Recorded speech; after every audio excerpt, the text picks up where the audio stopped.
የሰለጠነ ማህበረሰብ በሚኖርበት አካባቢ ወይም ሀገር እንዳው ከመሬት ተነስቶ በውሃ ቀጠነ መሰረታዊ ሸቀጦች ላይም ሆነ የመንገድ ትራንስፖርት ዘርፍ ላይ የዋጋ ጭማሪ ማድረግ አይችልም።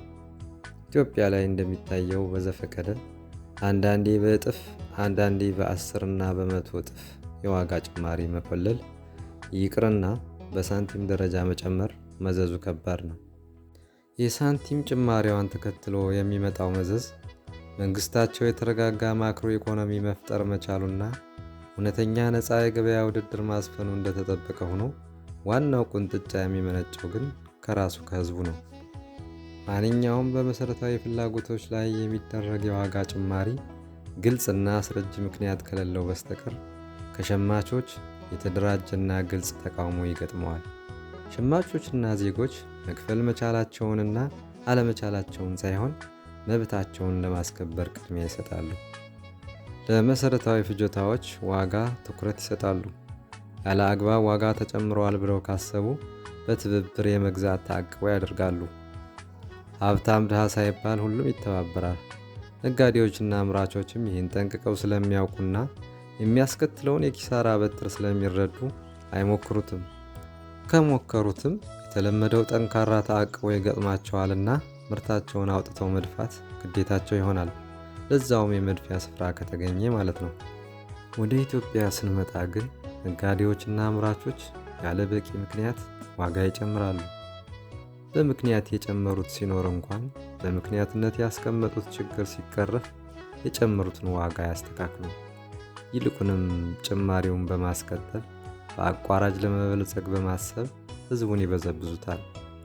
ታዲያ ይህን መቆጣጠር የሚችል ጠንካራ መንግስታዊ መዋቅርና ትጋት አለመኖሩ እንደተጠበቀ ሆኖ ህብረተሰቡም የዚህ አይነቱን አይን ያወጣ ጎጂ የንግድ እንቅስቃሴ ባለመታገል ምቹ ሁኔታ ሲፈጥር ይታያል።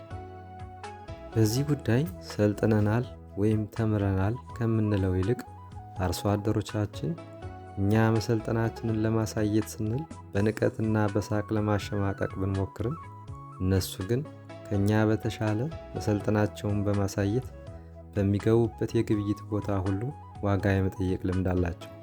ከጠየቁም በኋላ እንዳው በደፈናው ገንዘባቸውን ከኪሳቸው አውጥተው አይገዙም። ይልቁንም የሚያዋጣቸውንና ተመጣጣኝ ነው ብለው ካሰቡ ይገዛሉ። ተወዷል ብለው ካሰቡ ደግሞ ይከራከራሉ። ካልሆነም ትተውት ይሄዳሉ። እኛ የሰለጠንነን ባዮች ከተሜዎች ግን በተለይ አንዳንዱ እርሱ መግዛት መቻሉን የክብር መግለጫ የሀብት ማሳያ አድርጎ ይወስደዋል። አለያም ደረጃውና ክብሩ ከፍ ያለለት ስለሚመስለው ሌሎች ሲከራከሩ እሱ ዘና ብሎ ይሸምታል። አንተ ከፊት ሆነ ስትከራከር ከኋላ ሆኖ ወንድም መግዛት ካልቻልክ እኛን አስቀድመን ይላል።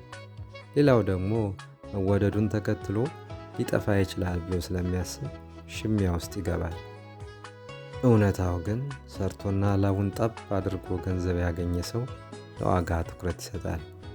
ያለ ጥራትና መጠን ልዩነት የዋጋ ጭማሪን የሚቀበል ጅል መሆን አለበት፣ አለያም በልፋቱ የማይኖር ሰው ነው። ለዋጋ ትኩረት መስጠት የስልጣኔ ምልክት ነው። እኛ ኢትዮጵያውያን ለዓመት በዓል ዶሮ ቢወደድብን፣ ፍየል የማይቀመስ ቢሆንብን፣ በግና ፍሪዳ ዋጋው ጣራ ቢነካ ውድ ነው ብለን ትተን አንመለስም።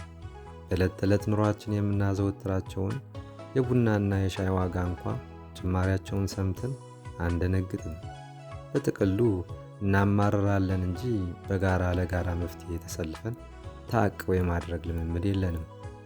ይህንን የስነ ልቦና ድካማችንን ጨካኝ ነጋዴዎችና ደላሎች ጠንቅቀው ያውቁታል። እናም ድንገት የእጥረቱ ዥንብር ፈጥረው ዋጋውን ሰማይ ያደርሱታል። እንደ ማህበረሰብ የጋራ ድምፅ፣ የጋራ ውሳኔ የማሳለፍ ተአቅቦ የማድረግ ልምድ የለንምና የዋጋ ንረት አለንጋ ይገርፈናል። በየትኛውም ዓለም ጨካኝ ነጋዴዎች የሚፈሩት መንግስትን ወይም ህግ አስከባሪውን አለያም የህዝብን እርግማን አይደለም። ነጋዴዎች የሚፈሩት ዋናው ጉዳይ ኪሳራ ነው። ስለሆነም የንግድ ስርዓቱን የሚያስተካክለው የመንግስት ህግና ስርዓት ማስከበር ብቻ ሳይሆን የህብረተሰቡ የተደራጀና መርህን የተከተለ ግብረ መልስ ነው። በግላችን ልናስከብረው የማንችለውን መብታችንን በጋራ ማስከበር እንልመድ። መነሻ ሀሳብ ዶክተር አለማየሁ ዋሴ